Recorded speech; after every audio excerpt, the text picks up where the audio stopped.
Friends, എല്ലാവർക്കും അമൃതം education എന്ന YouTube ചാനലിൻ്റെ പുതിയൊരു ക്ലാസ്സിലേക്ക് സ്വാഗതം. ഫ്രണ്ട്സ്, അപ്പോൾ നമ്മൾ ഇന്ന് നോക്കാൻ പോകുന്നത് നമ്മുടെ റിവിഷൻ ടെസ്റ്റാണ്. അപ്പോൾ നമ്മൾ ഇന്ന് നോക്കാൻ പോകുന്നത് എന്താണെന്ന് വെച്ചാൽ special topic Malayalam, general science, GK. അപ്പോൾ ഇതിൽ നിന്നുള്ള കുറച്ച് ചോദ്യങ്ങളാണ്. അപ്പോൾ നമുക്ക് ക്ലാസ്സിലേക്ക് കടക്കാം. അപ്പോൾ അതിനു മുന്നേ എല്ലാവരും നന്നായി പഠിക്കുന്നുണ്ടെന്ന് വിചാരിക്കുന്നു. അപ്പോൾ എല്ലാവരും നന്നായിട്ട് തന്നെ ആയിരിക്കും റിവിഷൻ ചെയ്യുന്നല്ലേ. അപ്പോൾ നമ്മളൊരു ലക്ഷ്യമാണല്ലോ ഈ ജോലി നേടണമെന്ന്. നമ്മളെല്ലാവരും ആത്മാർത്ഥമായിട്ട് തന്നെ പരിശ്രമിക്കുന്നു എന്ന് കരുതുന്നു. അപ്പോൾ നമുക്ക് ക്ലാസ്സിലേക്ക് കടക്കാം.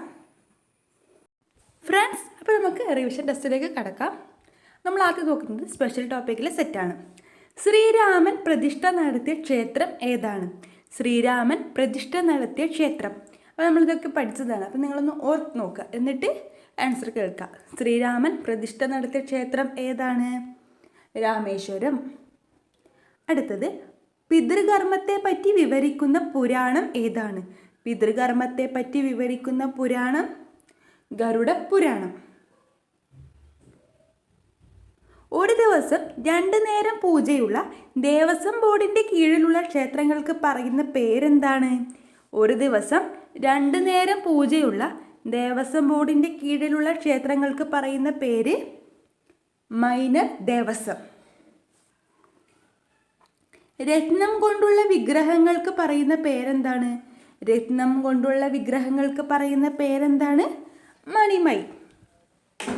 മണിമൈ എന്നാണ് രത്നം കൊണ്ടുള്ള വിഗ്രഹങ്ങൾക്ക് പറയുന്ന പേര്. അടുത്തത്, ഉത്ഥാന ഏകാദശി എന്നറിയപ്പെടുന്നത് എന്താണ്? ഉത്ഥാന ഏകാദശി എന്നറിയപ്പെടുന്നത് ഗുരുവായൂർ ഏകാദശി. അടുത്തത്, എത്ര തരത്തിലുള്ള സാളഗ്രാമങ്ങളുണ്ട്? എത്ര തരത്തിലുള്ള സാളഗ്രാമങ്ങളുണ്ട്? 19. എത്ര തരത്തിലുള്ള സാളഗ്രാമങ്ങളുള്ളത്? 19. ഉത്സവ ബലിക്ക് ഉപയോഗിക്കുന്ന വാദ്യം ഏതാണ്? ഉത്സവ ബലിക്ക് ഉപയോഗിക്കുന്ന വാദ്യം മരപ്പാണി. അടുത്തത്, വിഷ്ണു സഹസ്രനാമം ഉപദേശിച്ചത് ആരാണ്? വിഷ്ണു സഹസ്രനാമം ഉപദേശിച്ചത് ആരാണ്? ഭീഷ്മർ. ക്ഷേത്ര വിഗ്രഹങ്ങൾ എത്ര തരം ഭാവങ്ങളിലായാണുള്ളത്? ക്ഷേത്ര വിഗ്രഹങ്ങൾ എത്ര തരം ഭാവങ്ങളിലായാണുള്ളത്? 3. കളഭമാടുന്ന സമയത്ത് ഉപയോഗിക്കുന്ന വാദ്യം ഏതാണ്? കളഭമാടുന്ന സമയത്ത് ഉപയോഗിക്കുന്ന വാദ്യം ഉരുട്ടുചെണ്ട. അടുത്തത്, ക്ഷേത്ര ശബ്ദത്തിന് ഭഗവത്ഗീതയിൽ നൽകിയ അർത്ഥം എന്താണ്? ക്ഷേത്ര ശബ്ദത്തിന് ഭഗവത്ഗീതയിൽ നൽകിയ അർത്ഥം എന്താണ്? ശരീരം. അടുത്തത്, കഥകളിയുടെ സാഹിത്യരൂപം ആട്ടക്കഥ. കഥകളിയുടെ സാഹിത്യരൂപം ആട്ടക്കഥ. കൂടിയാട്ടം അവതരിപ്പിക്കുന്നതിന് വേണ്ടി എത്ര ദിവസമാണ് എടുക്കുന്നത്? കൂടിയാട്ടം അവതരിപ്പിക്കുന്നതിന് വേണ്ടി വരുന്ന ദിവസം 41. ശ്രീകൃഷ്ണന്റെ അവതാരം മുതൽ സ്വർഗാരോഹണം വരെയുള്ള ഭാഗങ്ങൾ പ്രതിപാദിക്കുന്ന കലാരൂപം ഏതാണ്? ശ്രീകൃഷ്ണന്റെ അവതാരം മുതൽ സ്വർഗാരോഹണം വരെയുള്ള ഭാഗങ്ങൾ പ്രതിപാദിക്കുന്ന കലാരൂപമാണ് കൃഷ്ണനാട്ടം. അടുത്തത്, ഇതൊന്നും നിങ്ങൾ തെറ്റിക്കരുത്. എക്സാമിന് വന്നാൽ ഈ ചോദ്യങ്ങൾ ഒരിക്കലും തെറ്റിക്കരുത്. അതുകൊണ്ടാണ് ഇത് റിവിഷൻ ടെസ്റ്റായിട്ട് നടത്തുന്നത്. ഇത് കൂടാതെ നമ്മൾ ടെലിഗ്രാം ചാനലിൽ ഒരുപാട് മോക്ക് ടെസ്റ്റൊക്കെ ഇടുന്നുണ്ട്. അപ്പോൾ നിങ്ങൾ അതും കൂടി അറ്റൻഡ് ചെയ്ത് നോക്കാം. സംഗീതത്തിൽ സമഗ്ര സംഭാവനയ്ക്ക് നൽകുന്ന കേരള സർക്കാർ പുരസ്കാരം ഏതാണ്? സംഗീതത്തിൽ സമഗ്ര സംഭാവനയ്ക്ക് നൽകുന്ന കേരള സർക്കാർ പുരസ്കാരമാണ് സ്വാതി പുരസ്കാരം. അപ്പം നമ്മൾ ഇത്രയും കാര്യങ്ങളാണ് സ്പെഷ്യൽ ടോപ്പിക്കിൻ്റെ ഭാഗത്ത് നിന്ന് നോക്കിയത്. അപ്പം നിങ്ങൾ ഒരു കാര്യം കൂടി ശ്രദ്ധിക്കണം, നമ്മളിതൊക്കെ പഠിച്ചിട്ടുള്ളത്. അപ്പം നിങ്ങളിതൊരു റിവിഷൻ ടെസ്റ്റായിട്ട് തന്നെ അറ്റൻഡ് ചെയ്ത് നോക്കണം. അപ്പോൾ നിങ്ങൾ പഠിച്ച കാര്യം നിങ്ങൾക്ക് റിവൈസ് ചെയ്തെടുക്കാൻ പറ്റും. അടുത്തത് മലയാളമാണ്. സ്ത്രീലിംഗം എഴുതുക. പ്രസാദകൻ. സ്ത്രീലിംഗം എഴുതുക. പ്രസാദകൻ. പ്രസാദിക. അടുത്തത് ഭ്രാതാവ്. അതിൻ്റെ സ്ത്രീലിംഗം എന്താണ്? സ്വസ്താവ്. കവി.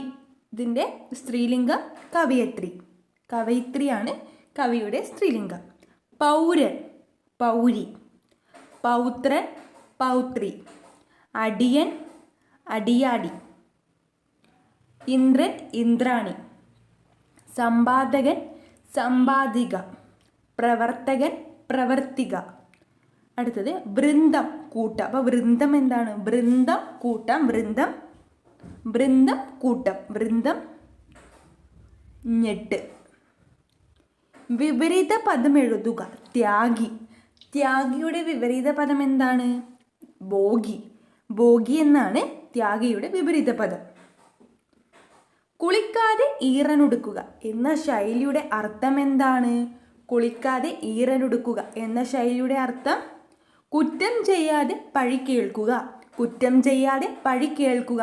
ഇതെന്താണ്? കുളിക്കാതെ ഈറനൊടുക്കുക എന്ന ശൈലിയുടെ അർത്ഥമാണ്. അടുത്തത് പരിഭാഷയാണ്. When I met her she was writing a novel. ഇതിൻ്റെ പരിഭാഷ എന്താണ്? ഞാൻ അവളെ പരിചയപ്പെട്ടപ്പോൾ അവൾ ഒരു നോവൽ എഴുതുകയായിരുന്നു. അടുത്തത് ഒറ്റപ്പദം എഴുതുക. നിയോഗിക്കുന്നവൻ. നിയോഗിക്കുന്നവൻ ഇതിൻ്റെ ഒറ്റപ്പദം എന്താണ്? നിയോക്താവ്. അടുത്തത് സരസകവി എന്നറിയപ്പെടുന്നത് ആരാണ്? സരസകവി എന്നറിയപ്പെടുന്നത് ആരാണ്?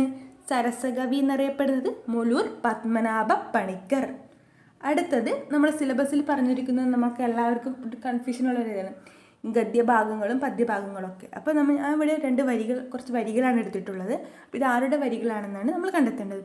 നീരാടിച്ചു കണ്ണെഴുതിച്ചു നെയ്യരുളച്ചോർ മാമൂട്ടി ഊട്ടിയുറക്കിയൊരുണ്ണികളെ താൻ കാട്ടിലെ മടയിൽ കൊണ്ടാക്കി. ഏത് കവിതയിലെ വരികൾ? ഇതാരുടെ വരികളാണ്? വൈലോപ്പള്ളി ശ്രീധരമേനോൻ, പെണ്ണും പുലിയും.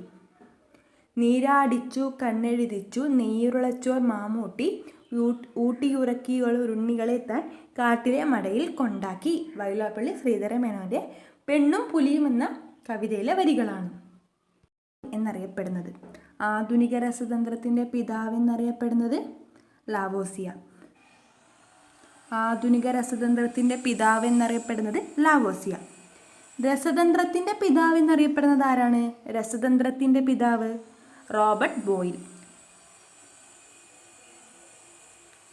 രക്തപര്യന വ്യവസ്ഥയുടെ കേന്ദ്രം എന്നറിയപ്പെടുന്ന അവയവം ഏതാണ്? രക്തപര്യന വ്യവസ്ഥയുടെ കേന്ദ്രം എന്നറിയപ്പെടുന്ന അവയവം ഹൃദയം. അന്തരീക്ഷ വായുവിൽ അടങ്ങിയിരിക്കുന്ന ഓക്സിജന്റെ അളവ് എത്രയാണ്? അന്തരീക്ഷ വായുവിൽ അടങ്ങിയിരിക്കുന്ന ഓക്സിജന്റെ അളവ് 20.9%. എന്തിൻ്റെ യൂണിറ്റാണ് പ്രകാശവർഷം? എന്തിൻ്റെ യൂണിറ്റാണ് പ്രകാശവർഷം? ദൂരം. ഒരു വർഷം കൊണ്ട് പ്രകാശം സഞ്ചരിക്കുന്ന ദൂരമാണ് ഒരു പ്രകാശവർഷം. അടുത്തത് മനുഷ്യ ശരീരത്തിലെ ഏറ്റവും ചെറിയ പേശി ഏതാണ്? മനുഷ്യ ശരീരത്തിലെ ഏറ്റവും ചെറിയ പേശി സ്റ്റേപ്പിഡിയസ്. മനുഷ്യ ശരീരത്തിലെ ഏറ്റവും ചെറിയ അസ്ഥി ഏതാണ്? സ്റ്റേപ്പിസ്. മനുഷ്യ ശരീരത്തിലെ ഏറ്റവും ചെറിയ അസ്ഥി സ്റ്റേപ്പിസും മനുഷ്യ ശരീരത്തിലെ ഏറ്റവും വലിയ പേശി സ്റ്റേപ്പിഡസുമാണ്. കേൾവിക്ക് സഹായിക്കുന്ന ചെവിയുടെ ഭാഗം ഏതാണ്? കേൾവിക്ക് സഹായിക്കുന്ന ചെവിയുടെ ഭാഗമാണ് കോക്ലിയ. ഗാർഹിക ആവശ്യത്തിന് ലഭിക്കുന്ന വൈദ്യുതിയുടെ വോൾട്ടത എത്രയാണ്? ഗാർഹിക ആവശ്യത്തിന് ലഭിക്കുന്ന വൈദ്യുതിയുടെ വോൾട്ടത 230 വോൾട്ട്. ഹൈഡ്രജൻ്റെയും ഓക്സിജൻ്റെയും സംയുക്തമാണ് ഡാഷ്. ഏതാണ്? ഹൈഡ്രജൻ്റെയും ഓക്സിജൻ്റെയും സംയുക്തമാണ് ജലം. സോഡിയം, പൊട്ടാസ്യം എന്നിവ എവിടെയാണ് സൂക്ഷിക്കുന്നത്? Sodium, potassium. മണ്ണെണ്ണ. ഓം മീറ്റർ എന്തിൻ്റെ യൂണിറ്റാണ്? ഓം മീറ്റർ എന്തളക്കുന്നതിൻ്റെ യൂണിറ്റാണ്? Ohm metre. റെസിസ്റ്റിവിറ്റി. ഊർജത്തിൻ്റെ CGS യൂണിറ്റ് എന്താണ്? ഊർജത്തിൻ്റെ CGS യൂണിറ്റാണ് എർഗ്. ചതുപ്പ് രോഗം എന്നറിയപ്പെടുന്നത് മലമ്പനിയാണ്. കറുത്ത മരണം പ്ലേഗാണ്. ബ്ലാക്ക് വാട്ടർ ഫീവർ മലമ്പനി. Killer pneumonia SARS. തൊണ്ടമുള്ള് ഡിഫ്തീരിയ. കർഷകരുടെ രോഗം എലിപ്പനി. പറങ്കിപ്പുണ്ണ് സിഫിലിസ്. രാജകീയ രോഗം ഹീമോഫീലിയ. അരിവാൾ രോഗം സിക്കിൾ സെൽ അനീമിയ. അടുത്ത ഫിസിക്സിലൊരു ഭാഗമാണ്. ഫ്യൂസ് വയറിലെ പച്ചനിറം എന്താണ്? ഫ്യൂസ് വയറിലെ പച്ചനിറം എർത്ത്. അപ്പോൾ ഫ്യൂസ് വയറിലെ ചുവപ്പ് നിറം എന്താണ്? ഫേസ്. ഫ്യൂസ് വയറിലെ ഗ്രേ കളറ് ന്യൂട്രൽ. അടുത്തത് ലോഹങ്ങളെ വലിച്ചു നീട്ടി കനം കുറഞ്ഞ കമ്പികളാക്കി മാറ്റാൻ കഴിയുന്ന സവിശേഷത ഡക്റ്റിലിറ്റി. ഇതൊക്കെ ചെയ്ത ക്ലാസ്സുകളായതുകൊണ്ടാണ് ഞാൻ ജസ്റ്റ് പറഞ്ഞിട്ട് പോകുന്നത്, റിവിഷനാണല്ലോ. അപ്പോൾ ഞാൻ ക്ലാസ് പോലെ 2 പ്രാവശ്യം പറയണ്ടല്ലോ എന്ന് കരുതിയിട്ടാണ് ഇങ്ങനെ പറയുന്നത്. എല്ലാ ആസിഡുകളിലും കാണപ്പെടുന്ന മൂലകം ഹൈഡ്രജൻ. അടുത്തത് GK ക്വസ്റ്റ്യൻ ആണ്. മാനസികാരോഗ്യ കേന്ദ്രങ്ങളിൽ നിന്നും രോഗമുക്തരായവർക്ക് പുനരധിവാസം നൽകുന്ന കേരള സർക്കാർ പദ്ധതിയാണ് സ്നേഹക്കൂട്. 2020 ജ്ഞാനപ്പാന പുരസ്കാരം നേടിയത് K. ജയകുമാർ. 2021 KB ശ്രീദേവി. ഗാന്ധിജിയുടെ ആത്മാവിനെ രക്ഷിക്കൂ എന്ന തലക്കെട്ടിൽ ലേഖനം എഴുതിയ നവോത്ഥാന നായകൻ വാഗ്ബടാനന്ദൻ. ഐക്യത്തിനെതിരെ കേരളത്തിൽ ആദ്യമായി നടന്ന ജനകീയ പ്രക്ഷോഭം തളിറോഡ് സമരം. വ്യക്തി സത്യാഗ്രഹത്തിലേക്ക് തിരഞ്ഞെടുക്കപ്പെട്ട മലയാളിയായിരുന്നു K. കേളപ്പൻ. ലോകാരോഗ്യ ദിനം ഏപ്രിൽ 7. അന്താരാഷ്ട്ര തൊഴിലാളി സംഘടന സ്ഥാപിതമായ വർഷം 1919. ആസ്ഥാനം ജനീവ. കലിംഗ പുരസ്കാരം നൽകുന്ന അന്താരാഷ്ട്ര സംഘടന യുനെസ്കോ. പഴശ്ശി വിപ്ലവത്തിൻ്റെ പ്രധാന കേന്ദ്രം എവിടെയായിരുന്നു? പുരളിമല, കണ്ണൂർ. അപ്പം നമ്മൾ തിങ്കളാഴ്ച മുതൽ മോഡൽ എക്സാം ആയിരിക്കും. അപ്പോൾ റിവിഷൻ ക്ലാസ് കൂടെ മോഡൽ എക്സാമുകളും ആയിരിക്കും. ഈ കുറച്ച് ദിവസമല്ലേ ഉള്ളൂ. അപ്പോൾ എല്ലാവരും നന്നായിട്ട് പഠിക്കുക. ഇതൊക്കെ ഒന്ന് നിങ്ങൾ ഇതാക്കി കേട്ടിട്ട് ആൻസർ പറയാൻ വേണ്ടി ശ്രമിക്കുക. ക്വസ്റ്റ്യൻ കേട്ടിട്ട് ആൻസർ പറയാൻ വേണ്ടി ശ്രമിക്കുക. നമ്മൾ ടെലിഗ്രാം ചാനലിലുള്ള മോക്ക് ടെസ്റ്റൊക്കെ അറ്റൻഡ് ചെയ്ത് നോക്കാം. അപ്പോൾ നമുക്ക് അടുത്ത ക്ലാസ്സിൽ കാണാം. Thank you.